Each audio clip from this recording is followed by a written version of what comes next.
I never thought that a routine job of picking up a package would turn into a nightmare. It was my job to ensure that every pickup and drop-off went smoothly. Little did I know that this pickup at a cabin in the Catskills would be the thing to scare me out of an enjoyable life of crime. Me, Vic, Jimmy, Tommy, and Johnny arrived at the cabin in the dead of night. I'm definitely not a damn fan of the woods, but here we are. We hopped out, armed to the teeth, and ready to get the package from this new connection. "Hey Tom, who the fuck made this the place to meet up?" Johnny spoke up as we got closer. "Listen, this is where the boss told us to meet the guy, so just shut up and watch your asses," I said back to him. There was a thick fog as we got closer to the cabin. Our footsteps were muffled because of the fallen leaves. "This is one creepy-ass place," Tommy said as we stepped onto the porch. I reached out and banged on the door. "Hey, yo, it's Tony. I'm here for the pickup," I yelled at whoever had the candle burning in the window. No one answered. "Jimmy, Vic, go around the sides to look in the windows. Tommy, you go around the back. We ain't leaving here without that package." "Hey, you prick, open the fucking door!" I yelled, banging again. A loud howl broke the quiet, followed by more howls that echoed through the woods. "What the heck was that?" Tommy said, running around from the back of the house. "You think it's one of those Bigfoots?" Vic asked whilst pointing his gun at the trees. "Bigfoot ain't real, dumbass," Jimmy said. "We're in the fucking mountains. It's probably just coyotes or some shit." I pulled out the keys and chirped the alarm.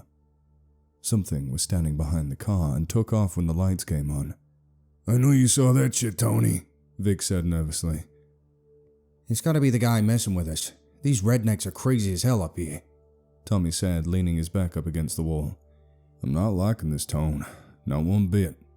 Jimmy spoke up whilst checking to see if he had a round in the chamber. "Alright, fellas, let's go. I'll make a call and have this dickhead dealt with," I told the rest of the guys. I made the first move towards the car with Vic behind me. Then Tommy, Johnny, and Jimmy. "Let's go, you motherfucker!" I heard Jimmy scream. We turned around to see a massive clawed hand hanging from the roof, Jimmy's entire head in the palm. Jimmy was grabbing at the giant fingers, trying to pry the claw off of his head. "Jesus!" Johnny yelled, stumbling backwards. Vic pulled his pistol and started popping off shells. One of the shots hit Jimmy in the leg, causing him to scream even louder. Another round hit the thing in the forearm. When the round hit, it let out a howl and yanked Jimmy into the air. There was a wet tearing sound. Then Jimmy's body dropped back to the ground headless. "Holy fucking shit!" Someone screamed when Jimmy's body hit the ground, splattering blood all over him. "Get to the damn car now!" I yelled, taking steps backwards away from the headless body. There was another long howl, and Johnny took off towards the car. He fell to the ground after something hit the roof of the car. It was Jimmy's head, part of the spine still hanging out. I could hear a bunch of shit moving around in the woods over Johnny's scream. Tommy was helping him up when there was a deep growl from a little ways away. I opened the car door and turned on the headlights. The lights caught something huge and hairy standing on the porch. "What the heck is that?" Vic yelled, pointing.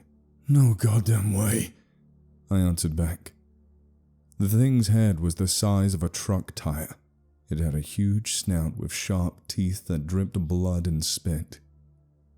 It was easily standing 8 feet tall and was built like bloody Ray Lewis. Its eyes glowed bright red in the light. "Oh, hell no," Tommy said in a shaky voice. "That's a fucking werewolf." While we were standing there, pissing ourselves, we didn't notice we were being surrounded. We had a whole damn pack of these things around us now, their eyes glowing red. They were snapping and growling at each other. The one on the porch howled again, and that's when shit hit the fan. They started moving in and Vic lost it. "Fuck this," he yelled out and started shooting. All hell broke loose. Gunshots rang out, but they were being drowned out by the loud growls and snarls as they moved in closer. We were all shooting now, firing in every direction. The one on the porch took a step and jumped onto the top of the car, crushing it like a damn can. Vic fell to the ground and started screaming. While he was on the ground, something pulled him under the car. Johnny had managed to get into the car and lock the bloody doors. "Open the fucking doors!" Tommy said, banging on the window. Johnny just tucked himself down in between the seats. I took off running toward the cabin. I hit the door like it owed me money. It swung open and I ran inside. There was a couch on the wall next to the door, and I slid it over to block it, peeking out of the window to see Tommy being torn apart and Johnny being ripped out of the car. I turned around to see stacks of chewed-up bodies all over the bloody place. The walls were covered in claw marks and blood. "This ain't good," I mumbled to myself.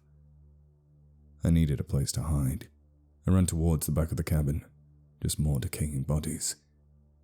There was a door next to a woman's body that was missing both arms.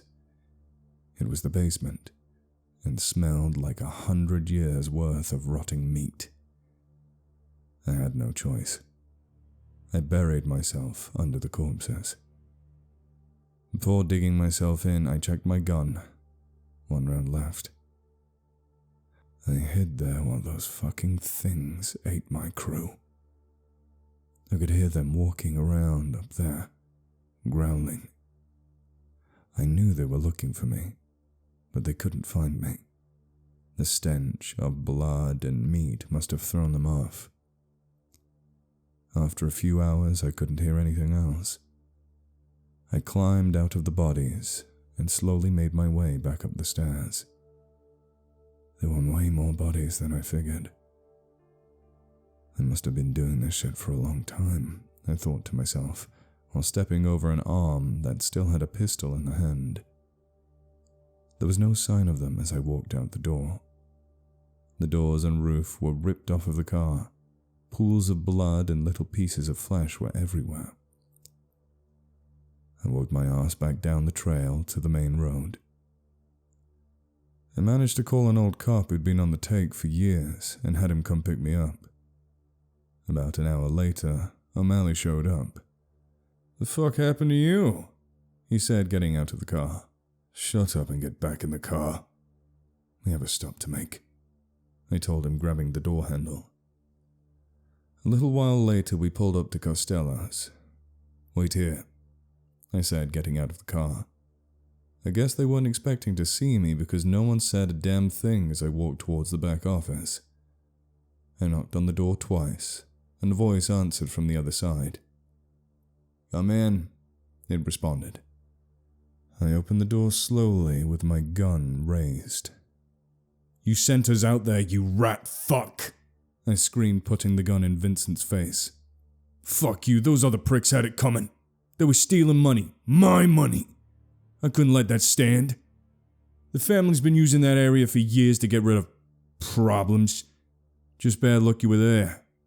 "You're a real prick," I said before shooting him in the throat.